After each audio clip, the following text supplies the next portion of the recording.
அல்லேலூயா. கடந்த நாட்களில் நாம் ஆபிரகாமுடைய ஊழியங்களும் ஆபிரகாம் பெற்ற அபிஷேகங்களும் என்ன என்பதை குறித்ததான காரியங்களை நாம் பார்த்து வருகிறோம்.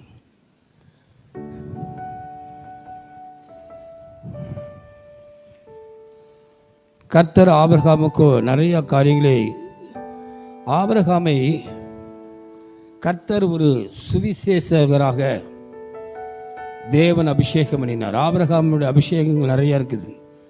ஒரு ஆசாரியராக அபிஷேகித்தார், ஒரு ராஜாவாக அபிஷேகித்தார், ஒரு தகப்பனாக அபிஷேகித்தார், ஒரு போதகராக அபிஷேகித்தார், தேவன் ஒரு தீர்க்கதரிசியாக அபிஷேகித்தார். முதலாவது அவரை ஒரு சுவிசேஷகராக தேவன் அவரை அபிஷேகம் பண்ணினார். அப்படி என்றால் ஒரு போன வாரத்தில் ஒரு சுவிசேஷகருடைய காரியம் என்ன, சுவிசேஷம் என்றால் என்ன என்பதை குறித்து நாம் போன வாரத்தில் இருந்து நாம் தியானித்து வருகிறோம். சுவிசேஷகர், ஒரு சுவிசேஷகருடைய வாயிலே ஒரு சுவிசேஷத்தை அறிவிப்பதற்கு கூட நமக்கு ஒரு அபிஷேகம் தேவைப்படுகிறது.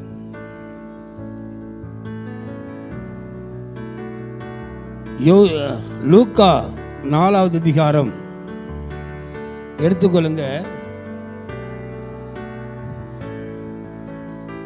லூக்கா 4ஆம் அதிகாரத்தில் 18வது வசனம். கர்த்தருடைய ஆவியானவர் என்மேல் இருக்கிறார், தரித்திரருக்கு சுவிசேஷத்தை பிரசங்கிக்கும்படி என்னை அபிஷேகம் பண்ணினார். கர்த்தருடைய ஆவியானவர் என்மேல் இருக்கிறார், தரித்திரருக்கு சுவிசேஷத்தை பிரசங்கிக்கும்படி என்னை அபிஷேகம் பண்ணி. இயேசு கிறிஸ்து சொல்றார், ஒரு சுவிசேஷத்தை அறிவிப்பது என்பது அதற்கு ஒரு அபிஷேகம் தேவையாக இருக்கிறது. ஒரு சுவிசேஷ செய்தியை தேவன் ஒரு மனிதனுடைய நாவலில் வைக்க வேண்டும் என்றால் அது எப்படிப்பட்ட செய்தி? அது விடுதலையின் செய்தியாக, ரட்சிப்பின் செய்தியாக,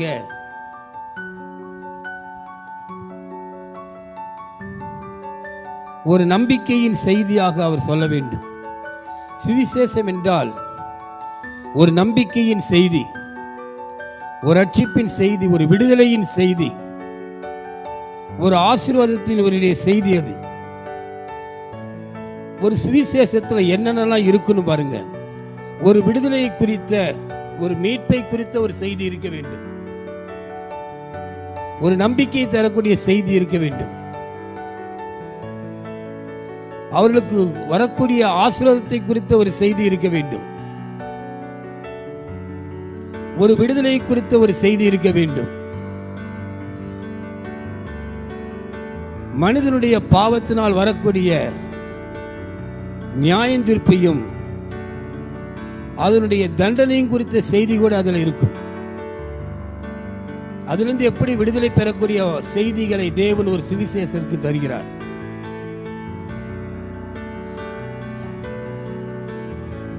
தேவன் ஆபிரகாமுக்கு கர்த்தர் கொடுத்த சுவிசேஷம், ஒரு சுவிசேஷகராக இருக்கணும்னு சொன்னா முதலாவது உலக அடிமைத்தனத்திலிருந்து விடுதலை பெற்றவராக இருக்க வேண்டும். 1வது காரியம், ஒரு உலகத்தின் அடிமைத்தனத்திலிருந்து விடுதலை பெற்றவராக இருக்க வேண்டும் ஒரு சுவிசேஷகர். 2வதாக பாவத்திலிருந்து மனம் திரும்பி ரட்சிக்கப்பட்டிருக்க வேண்டும்.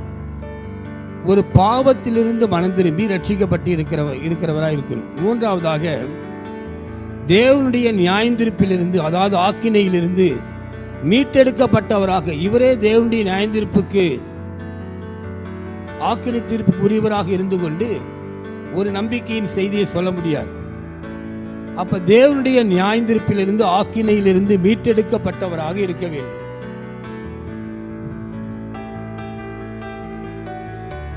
இப்ப ஆபிரகாமுடைய வாழ்க்கையிலே அவர் ஒரு சுவிசேஷகருக்கு ஏற்ற ஒரு தகுதி இருக்கிறதா என்று நாம் ஆராய்ந்து பார்த்தால், ஆபிரகாம் தன்னுடைய பாவங்களுக்காக, தன்னோடு இருக்கிறவருடைய எல்லாருடைய பாவங்களுக்காகவும் தேவனை ஒரு பலியின் மூலமாக தொழுது கொள்கிறவராக இருந்தபடியால் அவருடைய பாவங்களுக்காக, தன்னோடு கூட இருந்த எல்லாருடைய பாவங்களுக்காகவும் ஒரு ஆட்டை அறுத்து பலி செலுத்தி அந்த ஆட்டின் இரத்தத்தை தேவ சமூகத்தில் தெளிப்பதன் மூலம் அவருடைய பாவங்கள் மன்னிக்கப்பட்டவராக, தேவனுடைய நியாயத்தீர்ப்பிலிருந்து விடுவிக்கப்பட்டவராக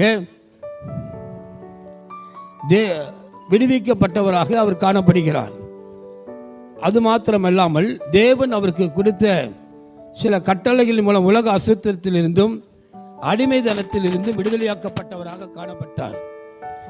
தேவன் அவருக்கு கொடுத்த வாக்கு தத்தத்தின்படி அவர் நம்பிக்கை உள்ளவராக, தேவனுடைய வாக்கு தத்தங்கள், அவருக்கு கொடுக்கப்பட்ட ஆசீர்வாதங்களை குறித்த,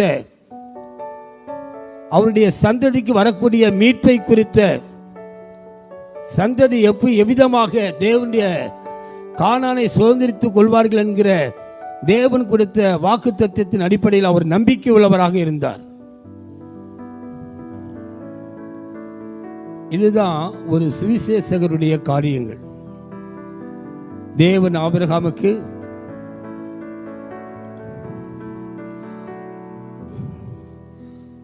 கர்த்தர் கொடுத்த சுவிசேஷம் என்ன?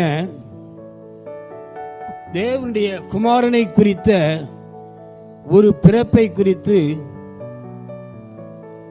இயேசு கிறிஸ்துவை குறித்த, இயேசு கிறிஸ்துவனுடைய பிறப்பை குறித்தும், இயேசு கிறிஸ்துவனுடைய மரணம் உயிர்த்தெழுதலை குறித்தும், இயேசு கிறிஸ்துவை ஏற்றுக்கொண்டவர்கள் அவர்கள் அடைய போகிற ஆவிக்குரிய ஆசீர்வாதங்களையும் உயிர்த்தெழுதலை பற்றியதான அநேக செய்திகளை தேவன் தந்தார். அவருடைய சந்ததியை குறித்ததான ஒரு சுவிசேஷ செய்தி என்ன? நிச்சயம் அவர்கள் தங்களுடையதில்லாத ஒரு அந்நிய தேசத்திலே அவர்கள் அந்த தேசத்தில் உள்ளவர்களை சேவிப்பார்கள் என்றும், ஒரு அடிமைதனத்தில் இருப்பார்கள் என்றும், 400 ஆண்டுகள் உபத்திரப்படுவார்கள் என்றும், அதிலிருந்து அவர்களை மீட்டெடுத்து அவர்களை நான் விடுதலையாக்கி, ஆதியாகமம் 15ஆம் அதிகாரத்திலே ஆபிரகாமுக்கு கொடுத்த ஒரு சுவிசேஷத்தின் செய்தியாக இருந்தது.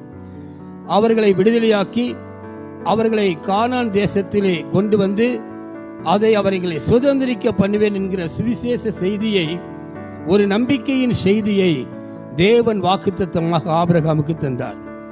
இயேசு கிறிஸ்துடைய எப்படி ஒரு ஈசாக்குடைய பிறப்பின் மூலமாக ஒரு இயற்கைக்கு அப்பாற்பட்ட விதத்திலே ஒரு ஈசாக்குடைய பிறப்பு இருந்ததினாலே, ஒரு மருத்துவ ரீதியாகவோ ஒரு விஞ்ஞான ரீதியாகவோ ஆபிரகாமுக்கு ஈசாக்கு பிறந்த ஒரு அனுபவம் என்பது மருத்துவ ரீதியாக விஞ்ஞான ரீதியாக ஏற்றுக்கொள்ளப்படாததாக, ஒரு ஆச்சரியமான அதிசயமான ஒரு பிறப்பாக, இயற்கைக்கு அப்பாற்பட்ட முறையிலே ஈசாக்கை அவர்கள் பெற்றெடுத்தது போது இதே அதிசயமான ஒரு விதத்திலே இயேசு கிறிஸ்துவனுடைய தேவனுடைய குமாரனுடைய பிறப்பு இருக்கும் என்பதை கர்த்தர் ஆபிரகாமுக்கு வெளிப்படுத்தினார்.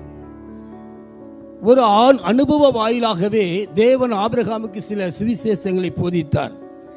ஈசாக்கை பலி செலுத்துவதன் மூலமாக, பலியாக ஒப்பு கொடுத்ததன் மூலமாக கர்த்தர் இயேசு கிறிஸ்துவனுடைய மரணத்தை குறித்தும் அவருடைய உயிர்த்தெழுதலை குறித்தும் ஆண்டவர் கர்த்தராகிய தேவன் ஆபிரகாமுக்கு ஒரு சுவிசேஷத்தை அறிவித்தார். அதைதான் இயேசு சொன்னார்.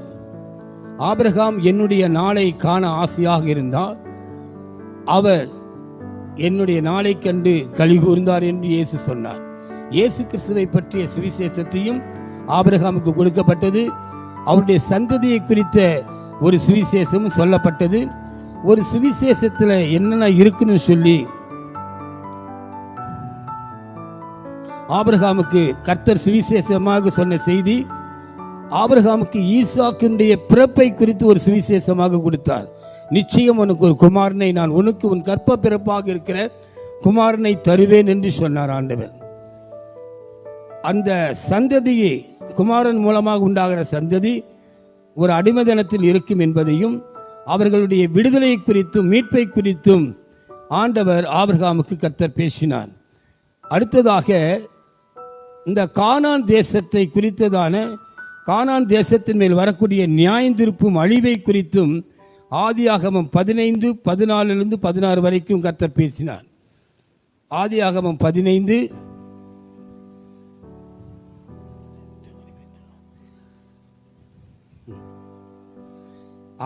ஆதியாகமம் 15:14 வசனம்.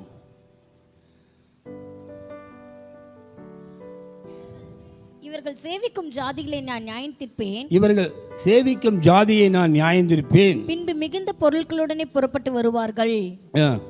நீ சமாதானத்தோட உன் பிதாக்களிடத்தில் சேருவாய், நல்ல முதிர் வயதிலே அடக்கம் பண்ணப்படுவாய்.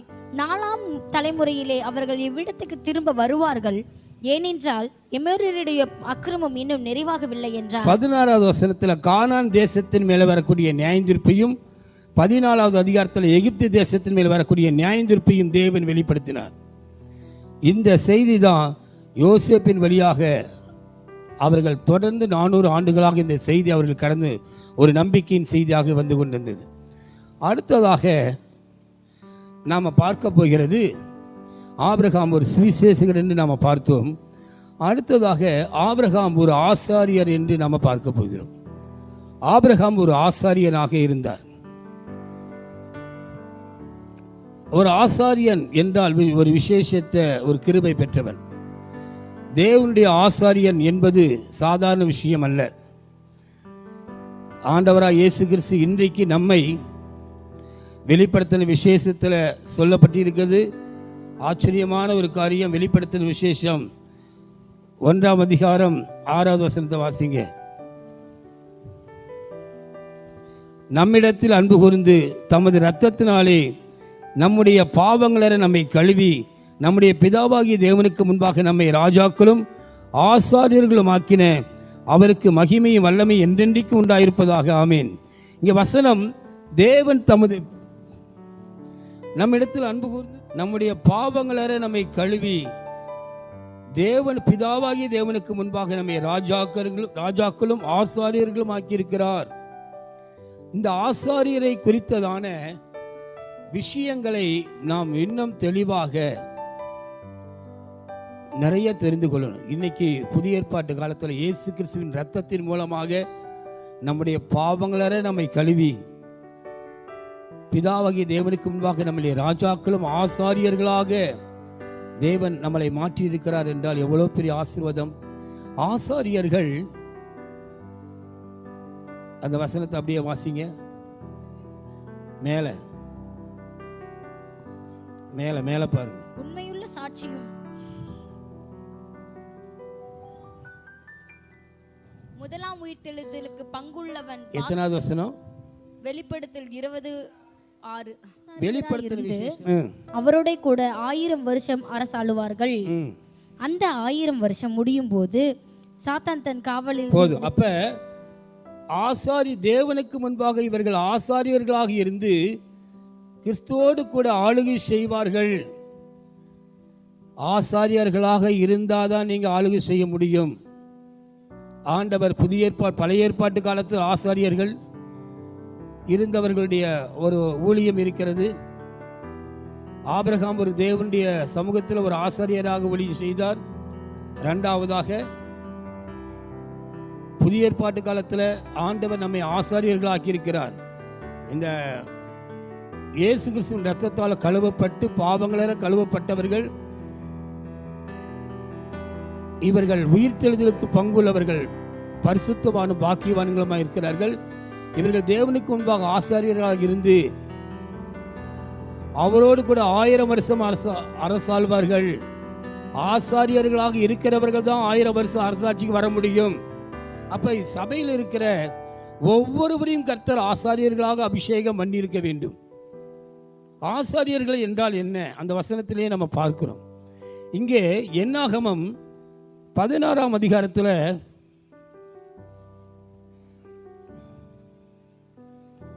லேவிக்கு பிறந்த கோகாத்தின் குமாரனாகிய இசேயாரின் மகன் கோராகு என்பவன் தாத்தான் எல்லாரும் ஒன்னா கூட்டிட்டு மோசேக்கு விரோதமாக எழும்புறாங்க. இப்ப மோசே அவர்களை பார்த்து ஒரு கேள்வி கேட்கிறார். என்னாகமம் 16:10. அவர் உன்னையும் உன்னோட கூட லேவியின் புத்திரராகிய உன்னுடைய எல்லா சகோதரரையும் சேர பண்ணினதும் உங்களுக்கு அற்ப காரியமோ? இப்பொழுது ஆசாரிய பட்டத்தையும் தேடுகிறீர்களோ? ஒரு ஆசாரிய பட்டத்தையும் நீங்கள் தேடுகிறீர்களோ? கோராகியும் தேவாசாரியர் பட்டம், ஆசாரியனாக பட்டம் பெற்றவன். வேதம் சொல்லுது ஆசாரியர் என்பது ஒரு பட்டம். அந்த பட்டத்தை பெற்றுக்கொள்ளணும்னு சொன்னா 5வது வசனம் வாசிங்க. அவன் கோராகியும் அவனுடைய எல்லா கூட்டத்தையும் நோக்கி, நாளைக்கு கர்த்தர் தம்முடையவன் இன்னான் என்றும் தம்முடையிலே சேரத்தாம் கட்டளையிட்ட பரிசுத்தவான் இன்னான் என்றும் தம்மண்டையிலே சேரத்தாம் கட்டளையிட்ட பரிசுத்தவான் இன்னான் என்றும் காண்பிப்பார். 7வது வசனம். நாளைக்கு அவைகளின் அக்கினி போட்டு கர்த்தருடைய சந்நிதியில் தூபவர்க்கம் இடுங்கள். அப்பொழுது கர்த்தர் எவனை தெரிந்து கொள்வாரோ அவன் பரிசுத்தவானாய் இருப்பான். அப்ப ஆண்டவர் சொல்றாரு, கர்த்தர் தம்முடையவன் இன்னான் என்றும் தம்மண்டையில் சேரத்தாம் கட்டளையிட்ட பரிசுத்தவான். ஒரு ஆசாரியன் என்பவன் கர்த்தருடையவனாக இருக்க வேண்டும். கர்த்தருடையவனாக இருக்க வேண்டும். ஒரு ஆசாரியன் கர்த்தருடையவனாக, கர்த்தருடைய சமூகத்தில் சேரக்கூடிய ஒரு பரிசுத்தவானாக, கர்த்தர் எவனை தெரிந்து கொள்கிறாரோ அவன் பரிசுத்தவானாக இருப்பான். ஆண்டவர் அவனை தெரிந்து கொள்ள வேண்டும். கர்த்தர் எவனை தெரிந்து கொள்கிறாரோ அவன் பரிசுத்தவான். ஆசாரியர்களாக நம்மளை எல்லாம் சபையில வந்த இயேசுவை ஏற்றுக்கொண்டவர்கள் எல்லாரையும் ஆசாரியர்களாக தேவன் அழைத்திருக்கிறார். நல்லா கவனிங்க, தேவன் உங்களை ஆசாரியர்களாக அழைத்திருக்கிறார். அழைக்கப்பட்டவர்கள் அநேகர், தெரிந்து கொள்ளப்பட்டவர்கள் சிலர். தெரிந்து கொள்ளப்பட்ட ஸ்தானத்துக்கு வரணும். இங்கே எவனை தெரிந்து கொள்கிறாரோ இந்த வசனத்துல அவன்தான் ஆசாரிய பட்டத்தை உடையவனாக தேவன் அடுத்து எல்லாருக்கும் அழைப்பு இருக்குது. ஆனால் ஆசாரியர் என்கிற ஒரு தகுதிக்கு வரணும். வேதம் சொல்லுது ஆசாரியர்கள் என்ற பட்டத்தை உடையவர்கள் தான் முதலாம் உயிர்த்தெழுதலுக்கு பங்குள்ளவர்களாய் மாற முடியும். தேவன் தம்முடையவன் இன்னான் என்றும் தம்மண்டையில் சேரத்தக்க கட்டளையிட்ட பரிசுத்தவான் இன்னான் என்றும் தேவனாலே காண்பிப்பார். தேவனுடைய பக்கத்தில் நெருங்கி நிற்கக்கூடிய பாக்கியம், தேவனுக்கு அருகாமையில் இருக்கக்கூடிய பாக்கியம். அவன் ஒரு பரிசுத்தவானாக இருக்க வேண்டும். தேவன் கர்த்தருடையவனாக இருக்க வேண்டும். ஒரு ஆசாரியன் கர்த்தருடையவன், தேவன் தம்முடையவன் இன்னான் என்று. இதுல ஏன் சொன்னா ஆசாரியர்கள் பட்டத்தை உடையவர்கள் தான் உயிர்த்தெழுதல், முதலாம் உயிர்த்தெழுதலுக்கு பங்குள்ளவன். பாக்கி பரிசுத்தவானும் பாக்கியவானுமாய் இருக்கிறான். 1 கொரிந்தியர்ல எடுத்து படிச்சு பாருங்க. 1 கொரிந்தியர் 15வது அதிகாரத்துல 23வது வசனத்துல நாம் வாசிக்கிறோம், அவனவன் தன் வரிசையிலே உயிர்ப்பிக்கப்படுவான். முதற் பலனானவர் கிறிஸ்து. முதலாவது உயிர்த்தெழுந்தவர். இந்த உலகத்திலேயே மனுஷனை உண்டாக்கின நாளிலிருந்து இதுவரைக்கு வந்த நாள்ல முதலாவது உயிர்த்தெழுந்தவர் இயேசு கிறிஸ்து தான். அவர் பின்பு வருகையில் அவருடைய வருகையில் அவருடையவர்கள் உயிர்ப்பிக்கப்படுவார்கள். அவருடைய வருகையில் அவருடையவர்களா மாறின என்ன செய்யணுங்க? தம்முடையவன் இன்னான் என்று ஆசாரியனா கர்த்தருடையவர்கள், அவருடையவர்கள் உயிர்ப்பிக்கப்படுவார்கள். முதலாம் உயிர்த்தெழக்கூடிய பாக்கியம் பெற்றவர்கள் அவருடையவர்களாக இருக்குன்னு சொன்ன என்ன செய்யணும்? அவர் எவனை தெரிந்து கொள்கிறாரோ அவன் தான் பரிசுத்தவானாக இருப்பான். தம்மண்டையில் சேரத்தக்கக்கூடிய பரிசுத்தவான் யாரு? ஒரு ஆசாரியன் என்பவன் ஒரு பரிசுத்தவானாக இருக்கணும். தேவனுக்கு அருகாமையில் சேரக்கூடிய தேவனண்டு நெருங்கி வாழக்கூடியவன். மல்கியா 3:3 வாசிக்கிறோம். அவர் உட்கார்ந்து வெள்ளியை புடமிட்டு சுத்திகரித்துக் கொண்டிருப்பார். அவர் லேவியின் புத்திரரை சுத்திகரித்து அவர்கள் கர்த்தருடையவர்களாய் இருக்கும்படிக்கு நீதியான காணிக்கைகளை செலுத்தும்படிக்கும் அவர்கள் பொன்னை போலவும் வெள்ளியை போலவும் புடமிடுவார். ஒரு ஆசாரியன கர்த்தருடையவனாக, தம்மண்டையில் சேரத்தக்கக்கூடிய பரிசுத்தவானாக, அவருடையவராக காணப்படணும்னு சொன்னா பொன்னை போலவும் வெள்ளியை போலவும் தேவன் புடமிடுவார். ஒரு வெண்மையாக பரிசுத்தம் உள்ளவனாக மாறணும்னு சொன்ன புடமிடப்படணும். எவ்வளோ காரியங்கள் பார்த்தீங்களா? ஆண்டவர் உன்னை வெள்ளியை போல பொன்னை போல புடமில்லைன்னா எவனை தெரிந்து கொள்கிறாரோ, எல்லாரும் லேவியர்கள் ஆசாரியர்களாக எல்லாம் இருந்தாலும் ஆண்டவர் சமூகத்தில் ஒரு ஆசாரியருடைய பட்டம் யாருக்கு கொடுக்கப்படுது? வெள்ளியை போலவும் பொன்னை போலவும் புடமிடப்பட்டவர்கள், அவருடையவர்களாக இருக்கும்படிக்கு சுத்திகரிக்கப்பட்டவர்கள், பரிசுத்தமாக்கப்பட்டவர்கள். எவ்வளவு விசேஷமான காரியம், ஆச்சரியமான ஒரு காரியம். அவருடையவர்கள் கடைசி நாளில் அவருடைய வருகையில் உயிர்ப்பிக்கப்படுவார்கள். அவர்கள் தான் முதலாவது உயிர்த்தெழுதலுக்கு பங்குள்ளவர்கள். அடுத்ததாக ஒரு பரிசுத்தவான் என்று நம்ம பார்த்தோம். ஒரு ஆசாரியன் என்பவன் தேவனண்டையில் கிட்டி சேரக்கூடிய வெள்ளியை போல பொன்னை போல புடமிடப்பட்டு அவருடையவனாக கர்த்தருடையவனாக விளங்கணும். இரண்டாவதாக அவன் தேவனண்டையில் கிட்டி சேரக்கூடிய ஒரு பரிசுத்தவானாக இருக்கணும். மூன்றாவது ஒரு ஆசாரியன் ஒரு பட்டம் பெற்றவனாக. ஆசாரியனுடைய பட்டம் எல்லாத்துக்கும் கிடைக்காது.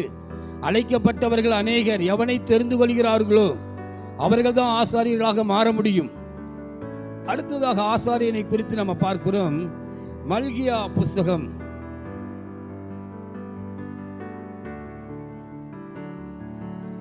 புஸ்தகத்துல ஒரு விசேஷமான மல்கியா புஸ்தகம் எடுத்துக்கொள்ளுங்க, வாசிங்க. ஆசாரியனுடைய உதடுகள் அறிவை தேடுவார்கள். வாசிங்க 6வது வசனம் 2:6. சத்திய வேதம் அவன் வாயில் இருந்தது, அவனுடைய உதடுகளில் அநியாயம் காணப்படவில்லை. அவன் என்னோடு சமாதானமும் யதார்த்தமுமாய் சஞ்சரித்து அநேகரை அக்கிரமத்தினின்று திருப்புவான். ஆசாரியனுடைய உதடுகள் அறிவை காக்க வேண்டும்.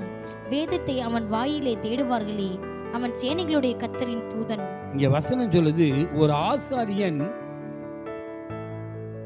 இங்க சத்திய வேதம் அவன் வாயில் இருக்கிறது. ஒரு ஆசாரனுடைய வாயில சத்திய வேதம் இருக்கணும். அவனுடைய உதடுகளில் அநியாயம் காணப்படக்கூடாது. நல்லா கவனிக்கணும். அவனுடைய உதடுகளில் அநியாயம் காணப்படக்கூடாது, அநியாயம் பேசக்கூடாது. ஆசாரனுடைய உதடுகள் அறிவை காக்க வேண்டும். அநியாயம் அவன் உதடுல காணப்படக்கூடாது. அவன் தேவனோடு சமாதானமும் யதார்த்தமுமாய் தேவனோடு சஞ்சரிப்பவன். ஆசாரியன் என்பவன் தேவனோடு சஞ்சரிப்பவன். அவனுடைய உதடுகளில் அநியாயம் காணப்படக்கூடாது. அவனுடைய வாயில் சத்திய வேதம் காணப்பட வேண்டும். ஆசாரியனுடைய உதடுகள் அறிவை காக்க வேண்டும். வேதத்தை அவன் வாயிலே தேடுவார்களே. அடுத்ததாக அவன் சேனைகளுடைய கர்த்தருடைய தூதன். ஆசாரியன் என்பவன் கர்த்தருடைய வார்த்தையை, தேவன் கொடுக்கிற வார்த்தைகளை அவன் வெளியே அநேக ஜனங்களுக்கு கொடுத்து ஒரு கர்த்தருடைய தூதனாக மனுஷருக்கும் தேவனுக்கு முன்பாக நடுவாக நின்று கர்த்தர் அவனுக்கு என்ன சொல்கிறாரோ அதை அநேக ஜனங்களுக்கு சொல்லக்கூடிய ஒரு கர்த்தருடைய தூதனாக இருக்க வேண்டும். அநேகரை அக்கிரமத்தில் நின்று திருப்புகிறவனாக இருக்க வேண்டும். ஆசாரியனுடைய வார்த்தைகள், தேவனுடைய வார்த்தையின் கொண்டு அநேகரை அக்கிரமத்தில் நின்று திருப்புகிறவனாக இருக்க வேண்டும். ஒரு ஆசாரியனுக்கு எவ்வளவு விஷயங்களை ஆத்தர் வச்சிருக்கிறார் பாருங்க. ஆச்சரியமான ஒரு தேவன். சரி, ஆபிரகாமுக்கு நம்ம வருவோம். ஆபிரகாம் ஒரு ஆசாரியனாக இருக்கணும். ஆண்டவர் ஆசாரியனாக அபிஷேகம் பண்ணினார். நீங்க சொல்லலாம், ஆபிரகாம் ஒரு ஆசாரியன் சொன்னா, ஆபிரகாம் காலத்திலே வேதம் இருந்ததா? சத்திய வேதம் அவன் வாயில் இருந்ததே. ஆசாரனுடைய வாயில சத்திய வேதம் இருந்ததே. ஆசாரனுடைய உதடுகள் அறிவை காக்கணுமே. அவன் வாயில வேதத்தை அவன் ஆசாரனுடைய வாயிலை தேடுவார்களே. ஆபிரகாமுடைய வாயில சத்திய வேதம் இருந்ததா? ஆபிரகாம் காலத்திலே வேதமே இல்லையே. எப்படியாக ஆபிரகாம் ஒரு ஆசாரியனாக இருக்க முடியும் என்று நீங்கள் சொல்வீர்கள் என்றால், ஆதியாகமம் புஸ்தகம்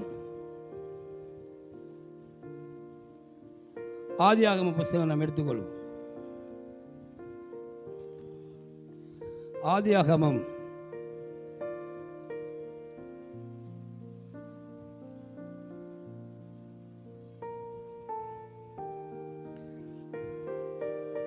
27 4வது வசனம், 4வது அதிகாரத்தில்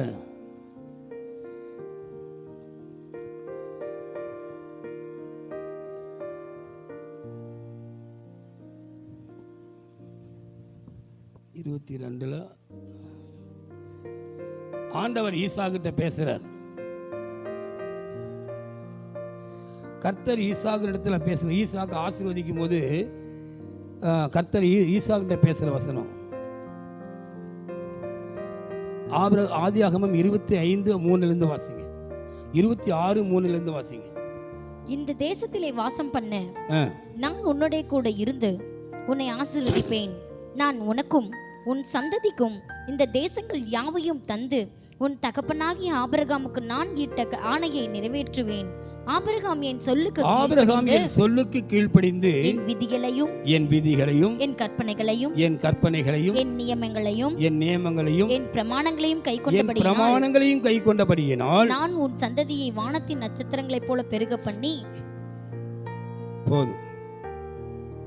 ஆதியாகமம் 26:4 சொல்றாரு, தேவன் ஈசாக்கு கிட்ட சொல்றாரு, உன் தகப்பனாகிய ஆபிரகாம் கிட்ட நான் ஆணையை நிறைவேற்றுவேன். ஏன் சொன்னா, ஆபிரகாம் என் சொல்லுக்கு கீழ்ப்படிந்து என் விதிகளையும் என் கற்பனைகளையும் என் நியமங்களையும் என் பிரமாணங்களையும் கை கொண்டிருக்கிறார். அப்படி என்றால் மோசேக்கு தான் ஆண்டவர் 10 கற்பனைகள் 613 பிரமாணங்களை கர்த்தர் கொடுத்திருந்தார். யூதர்களுடைய வேதமே பழைய ஏற்பாட்டில் இருக்கிற எபிரேய வார்த்தை டோரா என்று சொல்லக்கூடிய 5 ஆகமங்கள் தான் மோசேக்கு கர்த்தர் வெளிப்படுத்தினது. 5 ஆகமங்கள்.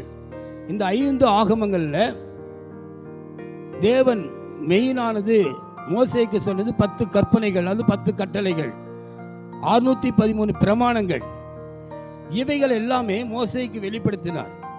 அதை தான் யூதர்கள் இன்னைக்கு வேதமாக யூதர்களுடைய வேதம் என்னன்னு சொன்ன பழைய ஏற்பாட்டு காலத்தில் இருக்கிற அவைகளை தான் அவர்கள் வேதமாக வைத்திருக்கிறார்கள். மெயினாக அவர்கள் வேதமாக கருதுவது 5 ஆகமங்களை உடைய தோராவை தான் ஒரு வேதமாக கருதுகிறார்கள்.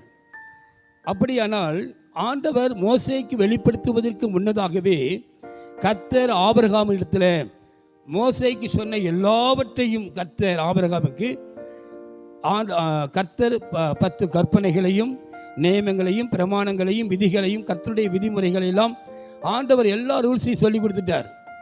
அப்போ ஆபிரகாமுக்கு கர்த்தர் எல்லாம் மோசேக்கு சொன்ன எல்லாமே ஆபிரகாமுக்கு சொல்லப்பட்டபடினாலே ஆபிரகாமுடைய இருதயத்தில் தேவனுடைய வார்த்தையாகிய சத்திய வேதம் இருந்தது. வேத வசனம் நமக்கு ஆதாரமாக காண்பிக்குது. ஆபிரகாமுக்கு தேவன் தனியாக ஆனந்த தேசத்தில் அழைத்து வந்து அதனால்தான் ஆபிரகாமை பெயர் சபாவில் கொண்டு வந்தார் ஆண்டவர் ஈசாக்கு பலியிட சொன்னதுக்கு பின்பு ஏன் பலியிட சொன்னாரு? உன் நேசகுமாரனோடு உன்னை நேரத்தை செலவழிக்கிறாயப்பா, நீ என்ன செய்ய, உன் நேசகுமாரனை எனக்கு நீ பலி செலுத்துன்னு சொன்னது காரணம் இனி என் சமூகத்தில் நீ அதிகமாய் காத்திருக்க வேண்டும் என்று கர்த்தர் சொன்னார். ஆபிரகாமுக்கு நிறைய காரியங்களை கர்த்தர் போதித்திருந்தார். ஆபிரகாமுக்கு பிரமாணங்களையும் அவருடைய கற்பனைகள் விதிகள் நியமங்கள் எல்லாம் போதிச்சதுனால ஆபிரகாமுடைய வாயிலே ஆபிரகாம் அந்த நாட்களிலே தகப்பன் தான் தன் பிள்ளைகளுக்கு அன்னைக்கு இருந்த போதகராக அன்னைக்கு இருந்த ஒரு பாஸ்டராக இருந்து சத்தியத்தை போதிக்கிறவர்கள் யாருன்னு சொன்னால் தகப்பன் தான். அன்னைக்கு வேதம் யார் மூலமாய் போதிக்கப்பட்டது? தகப்பன் வழியாக தான், தாய் தகப்பன் வழியாக தான் வேதம் அன்னைக்கு பிள்ளைகளுக்கு போதிக்கப்பட்டது. அதுக்கு பிறகுதான் நியாயம், அதுக்கு பிறகுதான் தீர்க்கதரிசிகள் ஊழியக்காரர்கள் ஆசாரியர்கள் வந்தார்கள். அன்னைக்கு தகப்பன் வழியாக தான் வேதம் போதிக்கப்படுது தன்னுடைய சந்ததிக்கு தன்னுடைய பிள்ளைகளுக்கு. ஆபிரகாம் தன்னுடைய ஈசாக்குக்கு போதித்தார், யாக்கோபுக்கு போதித்தார். அப்போ ஆபிரகாம் காலத்திலேயே யாக்கோபு பிறந்ததுனால யாக்கோபுக்கும் ஈசாக்குக்கும் அவர் போதித்திருந்தார். தன்னுடைய வேலைக்காரர்கள் லோத்து குடும்பம் இவர்கள் எல்லாருக்குமே ஆபிரகாம் போதித்திருந்தார். ஆனால் தேவன் ஆபிரகாமுக்கு கொடுத்த காரியங்களை போதித்திருந்தார், ஈசாக்கு யாக்கோபுக்கும் போதித்தார். ஆனால் யாக்கோபு தன்னுடைய பிள்ளைகளுக்கு அவர் போதியாமல் இருந்ததுனால்தான் தேவனுடைய 10 கற்பனைகளை அவர் 613 பிரமாணங்களை தன் பிள்ளைகளுக்கு அவர் சரியான அந்நிய தேசத்தில் அவர் தகப்பனை விட்டு பிரிந்து ஏசாவுக்கு பயந்து அந்நிய தேசத்திலே லாபான் வீட்டிலே அவர் திருமணம் செய்து பிள்ளைகளை பெற்றெடுத்த போது தன் பிள்ளைகளுக்கு அந்த சத்தியங்கள் அவர் சரியாக போதிக்காதனால, யாக்கோபு சரியான விதத்தில் போதிக்காதனால தான் அன்னைக்கு ரூபன் விபச்சாரம் செய்யாதிருப்பாயாகன்னு சொன்ன பிரமாணம் ரூபனுக்கு தெரியல. அவருடைய எல்லா பிள்ளைகளுக்கும் தெரியல. முதிர் வயதில் தான் அவர் யோசேப்புக்கு தான் சத்தியத்தை போதிச்சாரே ஒழிய மற்ற பிள்ளைகளுக்கு அவர் சத்தியத்தை போதிக்காதனால அவள் யாக்கோபுடைய ஒரே மகள் தீனாள் அவள் தீட்டுப்பட்டு போனாள். ரூபன் சேஷ்டபுத்திர பாகத்தை இழந்து போனான். ஷிமியோனும் லேவியும் சேஷ்டபுத்திர பாகத்தையும் தேவனுடைய ஆசீர்வாதங்களை இழந்து போனார்கள். ஆனால் காரணம் யாக்கோபு தன் பிள்ளைகளுக்கு போதிக்கல. எவ்வளவு ஒரு துக்கமான காரியம். யாக்கோபு அன்னைக்கு ஒரு ஆசாரியனாக இருந்தாலும் அவர் வேற தேசத்தில் இருந்ததுனால தகப்பனோடு உள்ள உறவு ஐக்கியம் ஆபிரகாமோடு ஈசாக்கோடு இருந்து அந்த நாட்களில் யாக்கோபு கூடாரவாசியும் குணசாலியுமாக வேதத்தை தகப்பன் மூலமாய் முற்பதாவாகி ஆபிரகாம் மூலமாய் கேள்விப்பட்டு ஒரு நல்ல வேதத்தை அறிந்த யாக்கோபு அவருடைய ஏசாவுக்கு பயந்து ஓடினதுனால எல்லாவற்றையும் அந்நிய தேசத்தில் ஓசியாவில் சொல்லுது, இஸ்ரவேல் ஒரு பெண்ணுக்கு ஊழியம் செய்தார். அவர் ஊழியம் செய்ய ஆசாரியனாக ஊழியம் செய்ய வேண்டிய யாக்கோபு ஒரு பெண்ணுக்கு அவர் ஊழியம் செய்தார்.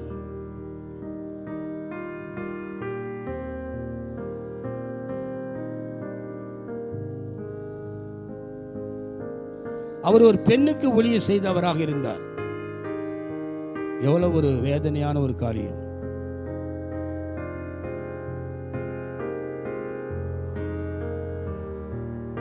அவர் பெண்ணுக்கு ஊழியம் செய்தார். ஆசாரியனா ஊழியம் செய்ய வேண்டியவர், பிள்ளைகளுக்கு அவர் சத்தியத்தை சொல்லிக் கொடுக்க வேண்டியவர்.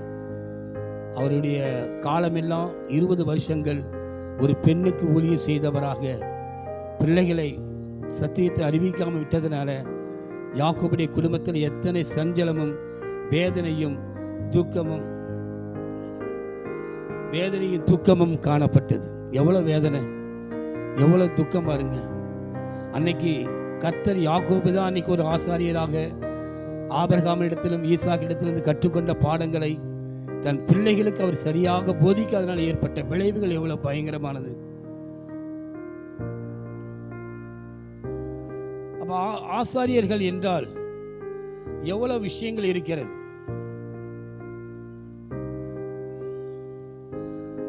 ஆசாரியர் என்பவர் இன்றைக்கு காணப்படுகிற ஒரு சபையினுடைய பாஸ்டராக ஒரு போதகராக இருக்கிறவர் ஒரு சபைக்கு ஒரு ஆசாரியராக இருந்து ஒரு சபையின் போதகராகவும் மேய்ப்பராக இருந்து இன்னைக்கு ஜனங்களுக்கு சத்தியத்தை போதிக்க வேண்டியதாக இருக்கிறது.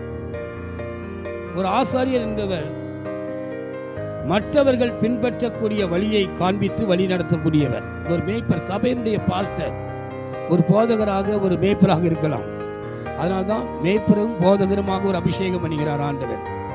ஒரு மற்றவர்கள் பின்பற்றக்கூடிய வழியை ஜனங்களுக்கு காண்பித்து வழி நடத்தக்கூடியவராக இருக்கிறார். முதலாவது அவர் வாழ வேண்டும், தேவன் போதித்து. அதனால்தான் ஆபிரகாம் குறித்து சொல்றாரு, உன் தகப்பன் ஆபிரகாம் எனக்கு கீழ்ப்படிந்து என் நியமங்களை எல்லாம் கை கொண்டார்.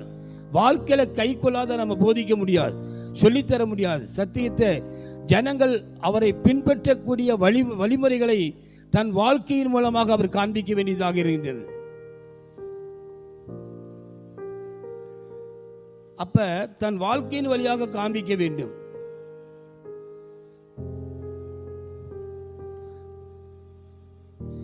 வேதத்தை நன்கு அறியாமல் ஒரு ஆசாரியராக ஒரு மேய்ப்பராக அபிஷேகம் பெற முடியாது.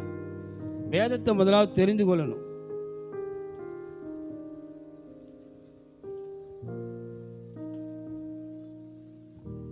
ஒரு ஆசாரியர் என்பவர் வேதத்தை நன்கு அறிந்திருக்க வேண்டும். இன்னைக்கு ஒரு சபையை நடத்துகிற ஒரு சபைக்கு செய்கிற ஊழியம் செய்கிறவர் வேதத்துக்கு எவ்வளவு முக்கியத்துவம் கொடுக்குறாங்க. இன்றைக்கி சபை பாஸ்டருக்காக மாத்திரம் இல்லை, சபையில் இருக்கிற ஒவ்வொருவரையும் தேவன் மேய்ப்பனாக அபிஷேகம் பண்ண முடியும். நம்மை நம்பி அநேக ஆத்துமாக்களை நமக்கு சத்தியத்தை ஜனங்களுக்கு நம்முடைய வாழ்க்கையின் வழியாக அநேக ஆத்துமாக்களை நம்மை பின்பற்றக்கூடியவர்களாக ஒரு ஆசாரியர் என்பவர் வேதத்தை அறிந்திருக்க வேண்டும். இரண்டாவதாக அவர் தேவனை பின்பற்றுகிறவராக இருக்க வேண்டும். தேவன் காண்பித்த வழியில் அவர் சொல்லுகிறவராக இருக்கணும். ஒரு மேய்ப்பன் வேதம் சொல்லுது, ஆடுகள் வழி தப்பி போன ஆடுகள் என்று வேதம் சொல்கிறது. ஆனால் வழி தப்பி போன ஆட்டை சரியான வழியில் கொண்டு வந்து வழி தப்பி போன ஆட்டை கண்டுபிடித்து சரியான இடத்துல வந்து சேர்க்கணும். ஒரு மேய்ப்பன் தேவனை பின்பற்றுகிறவராக இல்லைன்னா அவர் ஆசாரியராக இருக்க முடியாது. தேவனுடைய வழியில் நடக்கிறவராக, தேவனை பின்பற்றுகிறவராக, வேதத்தை அறிந்தவராக இருக்க வேண்டும். மற்றவர்கள் பின்பற்றக்கூடிய சாட்சியுள்ள வாழ்க்கை வாழ வேண்டும். மற்றவர்கள் ஒரு ஊழியக்காரரை பார்த்து தான், ஒரு ஆசாரியரை பார்த்து தான் அவங்க பின்பற்றுவாங்க. ஒரு சாட்சியுள்ள ஒரு வாழ்க்கை இல்லைன்னு சொன்னால் அவர் ஆசாரியராக இருக்க முடியாது. மற்றவர்களுக்கு புத்தி சொல்லி வழிநடத்தக்கூடியவராக அவர் இருக்க வேண்டும்.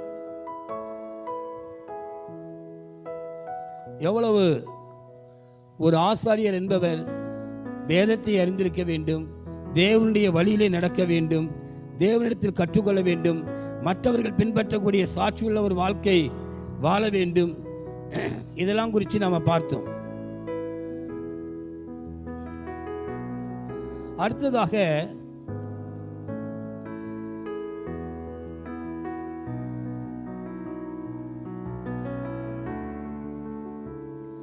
தேவனை அறிந்தவராக அவர் இருக்க வேண்டும். தேவனோடு நாம் அதான் முதலாவது பார்த்தோம். தேவனோடு தேவனுடையவராக, கர்த்தருடையவராக, கர்த்தருக்கு அருகாமையில் அவரோடு சஞ்சரிக்கிறவராக இருக்க வேண்டும் பார்த்தோம். தேவனை அறியாதவர்களாக இருந்தால் ஒரு ஆசாரியராக இருக்க முடியாது. வேதத்தை அறிஞ்சிருக்கணும், தேவனை அறிந்திருக்கணும். ஆனால் வேதத்தில் 1 சாமுவேல் புஸ்தகம் எடுத்துக்கொள்ளுங்க. அந்த நாட்களில் 1 சாமுவேல் புஸ்தகத்தில் 1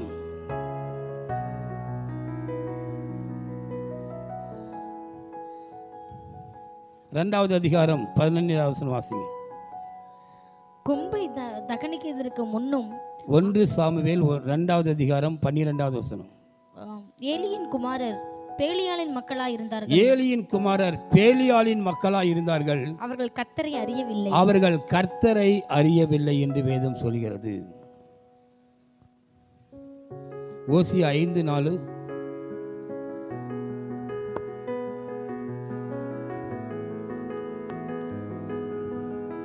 அவர்கள் தங்கள் தேவனிடத்திற்கு திரும்புவதற்கு தங்கள் கிரியைகளை சீர்படுத்த மாட்டார்கள். வேசித்தன ஆவி அவர்கள் உள்ளத்தில் இருக்கிறது, கர்த்தரை அறியார்கள்.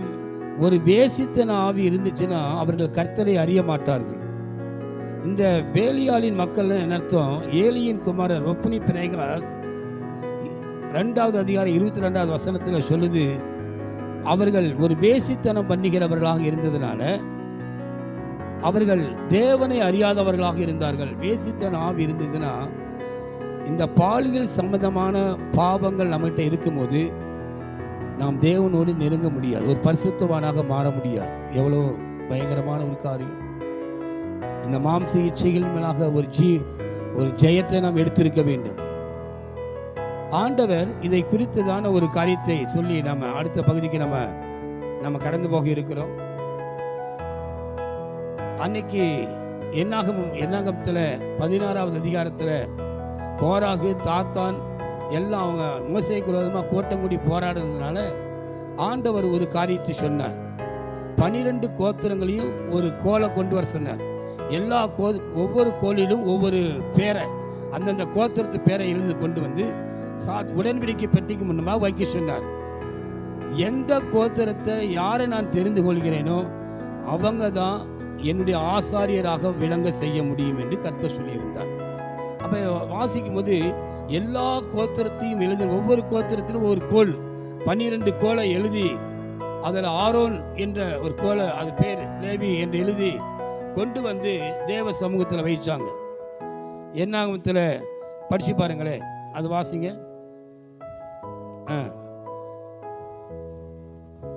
வாசிங்க.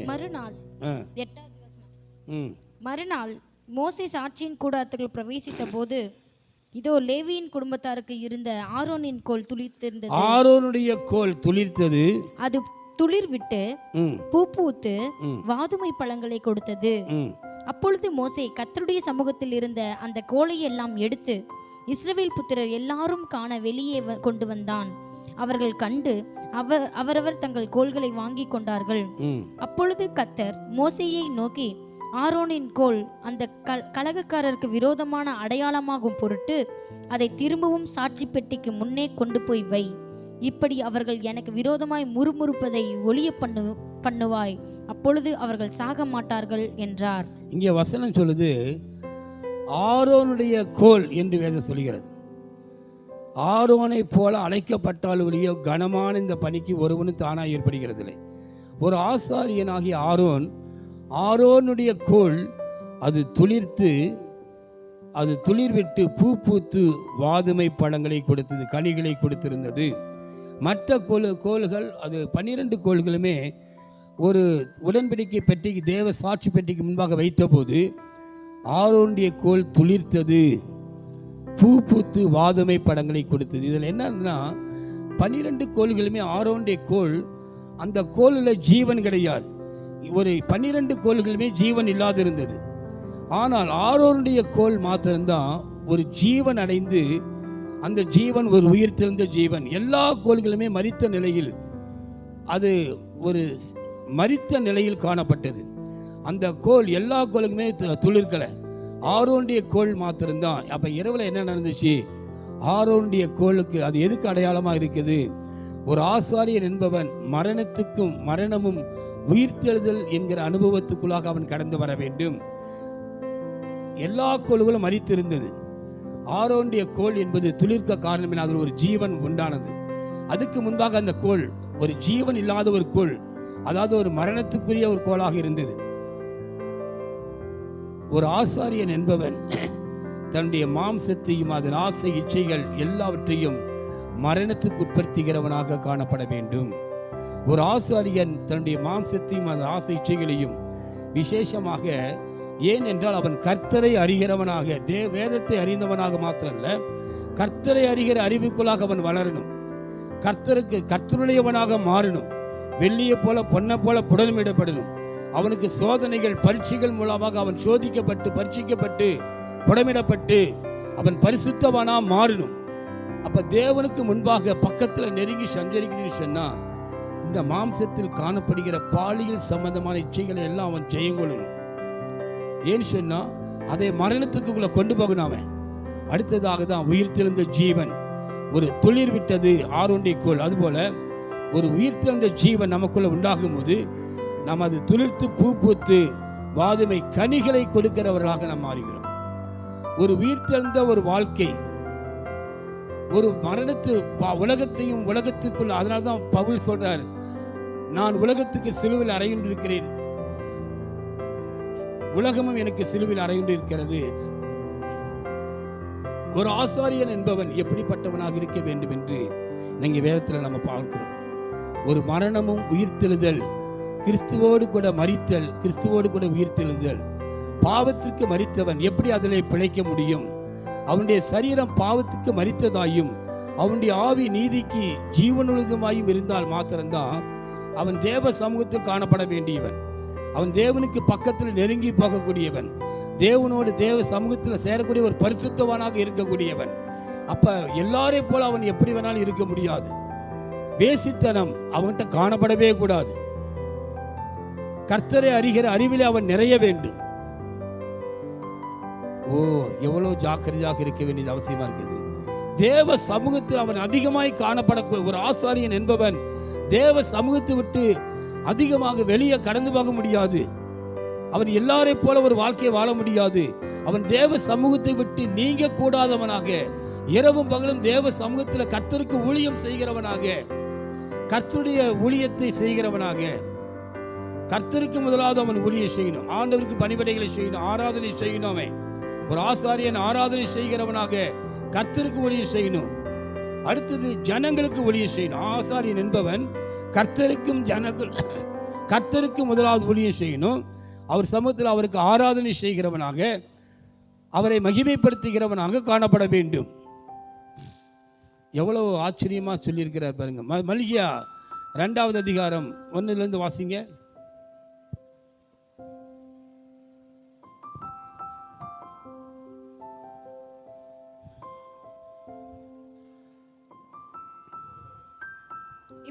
ஆசாரியர்களே, இந்த கட்டளை உங்களுக்குரியது. ஆசாரியர்களே, இந்த கட்டளை உங்களுக்குரியது. நீங்கள் கேளாமலும் என் நாமத்துக்கு மகிமையை செலுத்தும்படி இதை சிந்தியாமலும் இருந்தால் நான் உங்களுக்குள்ளே சாபத்தை அனுப்பி உங்கள் ஆசீர்வாதங்களையும் சாபமாக்குவேன்.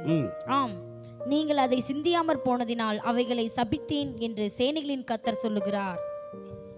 இதோ நான் ஆசாரியர்களே, இந்த கட்டளை உங்களுக்குரியது. நீங்கள் படிங்க. நீங்கள் கேளாமலும் என் நாமத்துக்கு மகிமையை செலுத்தாமலும். அப்படின்னா என்ன அர்த்தம்? நீங்க நல்லா வாசிங்க. ரோமர் 1:21 வாசிக்கிறேன். ரோமர் 1:21 சொல்லுது, அவர்கள் தேவனை அறிந்தும், ஆசாரியர்கள் தேவனை அறிந்திருக்கிறார்கள், அவரை தேவன் என்று மகிமைப்படுத்தாமலும் ஸ்தோத்திரியாமலும் தங்கள் சிந்தனைகளிலேயே வீணரானார்கள். உணர்வில்லாத அவர்களுடைய இருதயம் இருளடைந்தது. ஒரு ஆசாரியன் என்பவன் தேவனை மகிமைப்படுத்துகிறவனாக, சோத்திர பலியிடுகிறவன் தேவனை மகிமைப்படுத்துகிறான். அந்த தேவ சமூகத்தில் அவன் எப்பொழுதும் காணப்பட, தேவ சமூகத்தை விட்டு நீங்கி போகாது இருக்கிறவன். அவன் தேவையில்லாத உலக விஷயங்களை அதிகமாக தலையிட முடியாது. ஆண்டவர் முக்கியமாக சொல்லியிருக்கிற காரியம், அவசியமாக தன்னுடைய தாய் தகப்பன் உடன் பிறந்த சகோதரிகள் தன் சொந்த குடும்பத்துக்காக ஒரு மரிச்சிட்டாங்க அப்படின்னா அதுக்காக மாத்திரம் ஆசாரியம் போகணும். உலகத்தில் இருக்கிற எல்லா விஷயத்திலும் அவன் தலையிட்டு கூடாது. ஒரு ஆசாரியன் என்பவன் ரொம்ப தேவனுக்கு முன்பாக தேவ சமூகத்தில் காணப்படக்கூடியவன், தேவ சமூகத்தை விட்டு நீங்காமல் இருப்பவன், கர்த்தருக்கு ஊழியம் செய்கிறவன், கர்த்தருக்கு சொந்தமானவன். அவன் மனுஷருக்கு, எல்லாரும் மனுஷரும் அவனை உரிமை பாராட்ட முடியாது. நேரங்களையும் காலங்களையும் உலக விஷயங்களிலே தலையிட்டு நேரத்தையும் காலத்தையும் வீணாக்கி கொண்டிருக்க முடியாது. அவன் ஒவ்வொரு நாளும் கர்த்தருக்கு சமூகத்தில் வந்து ஆராதனை செய்யணும், கர்த்தரை துதித்து பாடணும், அவரை மகிமைப்படுத்தணும், ஆராதனை செய்யணும். எவ்வளவு ஆச்சரியமான ஒரு காரியம்! ஒரு ஆசாரியன் ஜனங்களை கரம் நீட்டி ஆசீர்வதிக்கக்கூடியவன். ஆசீர்வதிக்கிறத தவிர அவங்க வாயில சாபமே வரக்கூடாது. ஒரு ஆசாரியன் ஜனங்களை கர்த்தருடைய நாமத்தை சொல்லி ஆசீர்வதிக்கக்கூடிய ஒரு கிருபை பெற்றவன், ஜனங்களை மனதார ஆசீர்வதிக்கக்கூடியவன். இன்னைக்கு நம்முடைய வாயில நம்ம படிக்கிற, நம்ம கோபம் வந்துச்சுன்னா எவ்வளவு கேவலமா பேசுறோம். தீமைக்கு தீமையும் உதாசீனத்துக்கு உதாசீனத்தையும் சரி கட்டாமல் ஆசீர்வாதத்தை சுதந்திரித்துக் கொள்ளும்படி அழைக்கப்பட்டவர்கள் என்று அறிந்து ஆசீர்வதியுங்கள். ஒரு ஆசாரியன் வாயில எப்போதும் ஆசீர்வாதமான வார்த்தைகளை, ஜனங்களை மனதார ஆசீர்வதிக்க. யாரு 1 பேதுருல வசனம் சொல்லுது, யார் ஆசீர்வதிக்கணும்? பேதுரு சொல்றாரு, நீங்கள் ஒரு ஆசாரியர்கள் எப்படி ஆசீர்வதிக்கணும்? தீமை செய்கிறவர்களை, தங்களை துன்பப்படுத்துகிறவர்களுக்காக ஜெபம் பண்ணி ஆசீர்வதிச்சு ஜெபம் பண்ணுங்க அப்படிங்கிறார். இயேசு கிறிஸ்துவினுடைய போதனைகள் வித்தியாசமானவைகள். நம்ம ஒரு ஆசாரியர்கள் என்றால் ஆசீர்வதிக்கக்கூடியவர்கள், தேவனுக்கு மகிமையை செலுத்தக்கூடியவர்கள். அப்ப ஆசாரியர்கள் என்பவர் தேவ சமூகத்தில் நிற்கிறபடியினால் அவர்கள் ஆசீர்வதிக்கப்பட்டவர்கள். ஆனால் ஆசாரியர்களுக்குரிய கட்டளை என்ன? அவர்கள் தேவனை மகிமைப்படுத்தாமல், தேவனுக்கு ஊழியம் செய்யாமல் இருந்துவிட்டால் அவர்களுடைய ஆசீர்வாதம் சாபமாக மாறும் என்று வேதம் சொல்கிறது. ஒரு பக்கம் தேவனுக்கு ஊழியம் செய்யணும், 2வது ஜனங்களுக்கு ஊழியம் செய்யணும், ஜனங்களை ஆசீர்வதிக்கணும், ஜனங்களுக்கு பிரமாணங்களை போதிச்சு நடத்தணும், ஜனங்களுக்கு எல்லாம் சத்தியத்தை சொல்லி தரணும். ஆபிரகாம் அப்படி செஞ்சாரா? பாருங்க, ஆபிரகாம் ஆதியாகமம் புஸ்தகம் எடுத்துக்கொள்ளுங்க. தான் குடும்பங்களுக்கு எல்லாம் அவர் அறிஞ்ச சத்தியத்தை, ஒரு ஆசாரியனா சத்தியத்தை சொன்னாரா அப்படின்னு சொன்னா இங்க வசனம் சொல்லுது, வாசிங்க.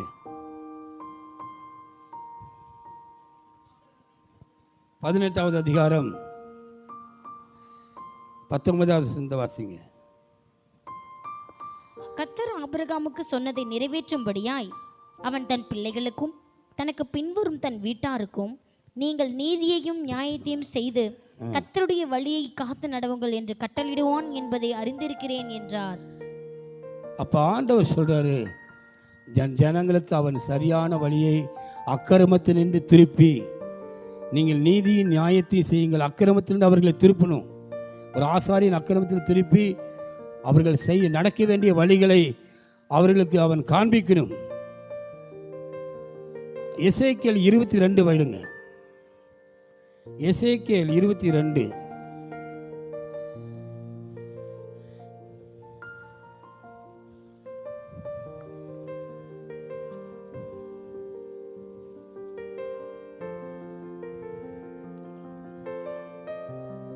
எடுத்துக்கிட்டீங்களா?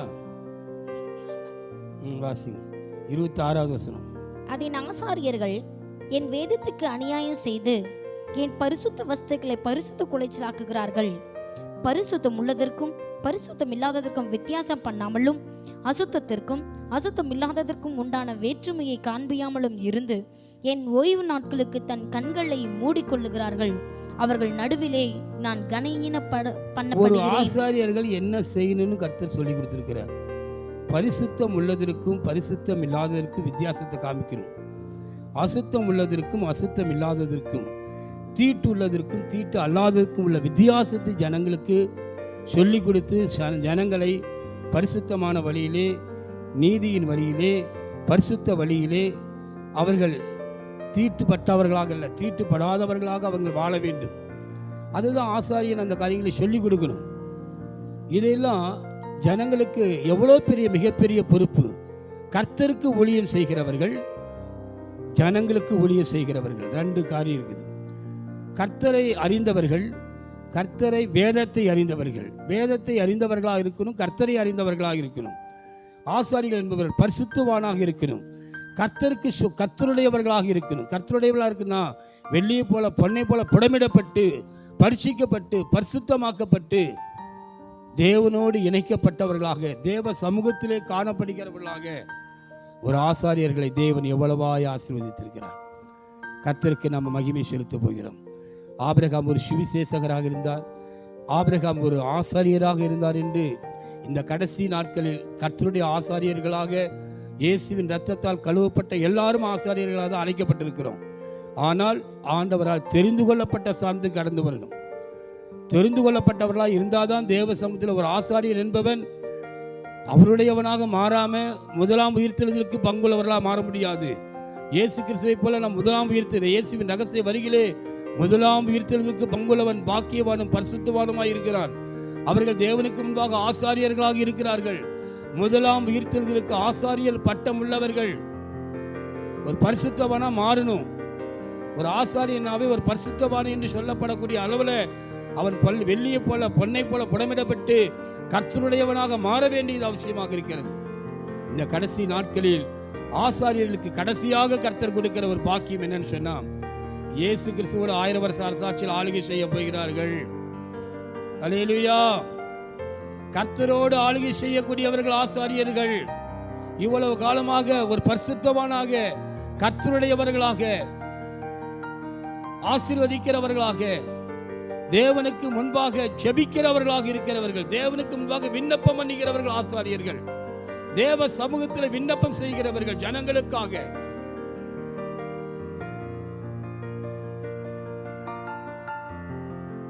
ஒரு சாமுவேல் தீர்க்கதரிசி சொல்றார், அவர் ஒரு ஆசாரியனாக தேவன் அபிஷேகம் பண்ணியிருந்தார். நான் உங்களுக்காக விண்ணப்பம் செய்யாததால் பாவம் செய்கிறவனாக இருப்பேன். ஒரு விண்ணப்பம் ஜனங்களுக்காக அவன் விண்ணப்பம் செய்கிறவன் ஆசாரியன். அதை குறித்த தொடர்ச்சியாக அடுத்த வாரத்தில் நம்ம இன்னும் மற்ற அபிஷேகங்களை பார்க்க போகிறோம். நாம் கண்களை முடிச்சேவும் பண்ணுவோம். தகப்பனே, இந்த வேலைக்காக நாங்கள் தேவனை சோதரிக்கிறோம். தேவனே மனம் இறங்குவீராக.